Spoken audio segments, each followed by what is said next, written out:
It's soft, it's gooey with elastic properties. It's slime and every child is making it these days. It's like Play-Doh. Nakal Makulu and Victoria Anderson caught the slime fever, and with a few household ingredients and some coloring, which is optional, slime can be produced in no time. Because all the videos had been coming up on YouTube and it was a big craze, everyone was touching it, everything was great. So I was like, you know what, I want to make it too. Nakal and Victoria may have caught the slime fever and have been playing with it. But after hearing about the fire at the Walker's Place of Safety that claimed the lives of 2 wards of the state, the two felt moved to help. Us being children, we wanted to do something fun but still earn money and do it in a good way. So we have a lot in common and we both liked playing with slime. So we thought it would be a good idea to put it together, make some slime and sell it at our school. We asked the principal, she said it was fine, and so we just did it. It was after speech one day and we were talking about slime because we had a slime and people were asking if they could buy it from us.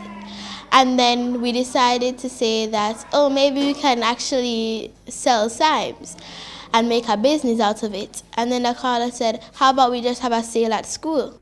After making the slime, they sold it at their school and earned $30,000. It was busy.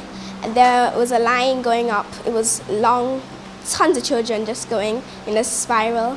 It was cool and it was a lot of work, but it was fun. You know, at the end it was fun to see everything going on and how much we earned. The children were elated at the earnings from the sale and decided the Walker's Place of Safety should get the money. I think that it's really nice when kids can do something else for other kids because it makes them know that people in their age group also care about them.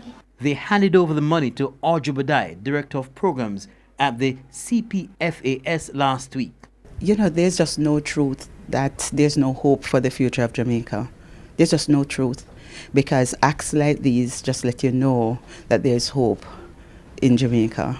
When you see young people like these, young people who are heroes in their own right, now, today, taking time out and conceptualizing. Nobody had to push them, nobody had to pull them, nobody had to coerce. They just felt it from their hearts to help other young people, help other children who are in need.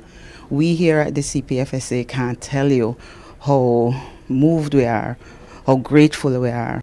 I am KIRK WRIGHT with a ray of hope.